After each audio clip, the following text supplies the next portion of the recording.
Assalamualaikum warahmatullahi wabarakatuh. Salam dan bahagia. Perkenalkan, saya Betri Wening Tias dengan NIM 20201002. Di sini saya akan menjelaskan tentang pendidikan inklusif untuk memenuhi tugas akhir semester pada mata kuliah Pendidikan Psikologi, dosen pengampu Bapak Syarif Fajarudin MPD. Baik, selanjutnya kita akan belajar mulai dari konsep pendidikan inklusif. Pendidikan inklusif merupakan filosofi pendidikan, bukan istilah kebijakan dalam pendidikan, yang memungkinkan semua peserta didik memperoleh pendidikan yang terbaik. Pendidikan inklusif merujuk pada kebutuhan belajar semua peserta didik dengan suatu fokus spesifik pada mereka yang rentan terhadap marginalisasi dan pemisahan. Dengan pendidikan inklusif, berarti sekolah harus mengakomodasikan semua anak tanpa memandang kondisi fisik, intelektual, sosial, emosi, bahasa, atau kondisi lainnya.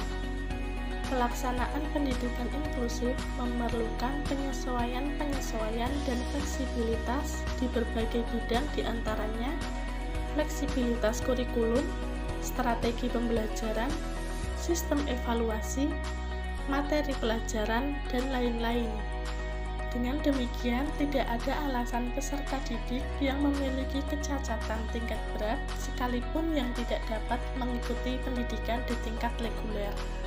Keuntungan dari pendidikan inklusif, anak berkebutuhan khusus maupun anak biasa dapat saling berinteraksi secara wajar sesuai dengan tuntutan kehidupan sehari-hari di masyarakat, dan kebutuhan pendidikannya dapat terpenuhi sesuai potensinya masing-masing. Selanjutnya, menurut Pusat Studi Pendidikan Inklusif di Inggris, ada 10 alasan yang mendasari pendidikan inklusif, yaitu 1. Semua anak mempunyai hak untuk belajar bersama. 2.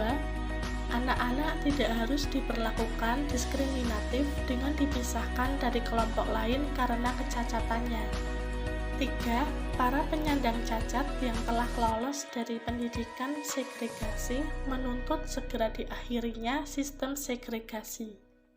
4. Tidak ada alasan yang sah untuk memisahkan pendidikan bagi anak cacat, karena setiap orang memiliki kekurangan dan kelebihan masing-masing.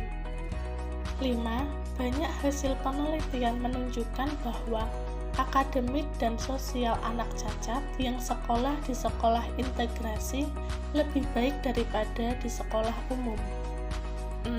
Tidak ada pengajaran di sekolah segregasi yang tidak dapat dilaksanakan di sekolah umum.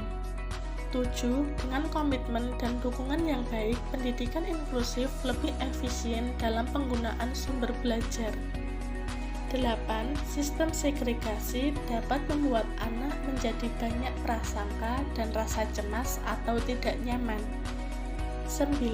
Semua anak memerlukan pendidikan yang membantu mereka berkembang untuk hidup dalam masyarakat yang normal. 10. Hanya sistem inklusiflah yang berpotensi untuk mengurangi rasa kekhawatiran, membangun rasa persahabatan, saling menghargai, dan memahami. Baik, selanjutnya akan membahas tentang implikasi manajerial pendidikan inklusif. Sekolah umum atau reguler yang menerapkan pendidikan inklusif akan berimplikasi secara manajerial di sekolah tersebut, di antaranya sebagai berikut. 1. Sekolah reguler menyediakan kondisi kelas yang hangat, ramah, menerima keanekaragaman, dan menghargai perbedaan. 2. Sekolah reguler harus siap mengelola kelas yang heterogen dengan menerapkan kurikulum dan pembelajaran yang bersifat individual. 3. Guru di kelas umum atau reguler harus menerapkan pembelajaran yang interaktif. 4. Guru pada sekolah penyelenggara pendidikan inklusif dituntut melibatkan orang tua secara bermakna dalam proses pendidikan. Selanjutnya, kita akan membahas tentang tujuan pendidikan inklusif. Pendidikan inklusif di Indonesia diselenggarakan dengan tujuan 1. Memberikan kesempatan yang seluas-luasnya kepada semua anak, termasuk anak berkebutuhan khusus, mendapatkan pendidikan yang layak sesuai dengan kebutuhannya. 2. Membantu mempercepat program wajib belajar pendidikan dasar. 3. Membantu meningkatkan mutu pendidikan dasar dan menengah dengan menekan angka tinggal kelas dan putus sekolah. 4.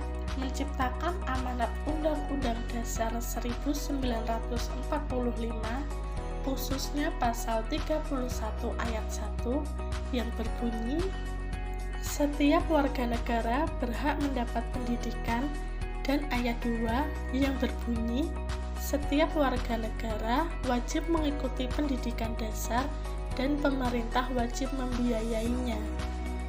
UU Nomor 20 Tahun 2003 tentang Sistem Pendidikan Nasional, khususnya pasal 5 ayat 1 yang berbunyi, setiap warga negara mempunyai hak yang sama untuk memperoleh pendidikan yang bermutu.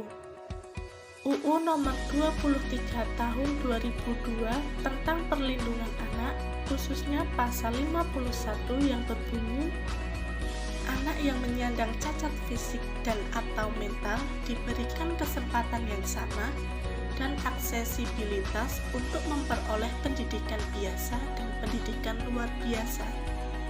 Untuk selanjutnya, simpulan dari materi pendidikan inklusif yaitu sekolah inklusif merupakan perkembangan baru dari sekolah terpadu.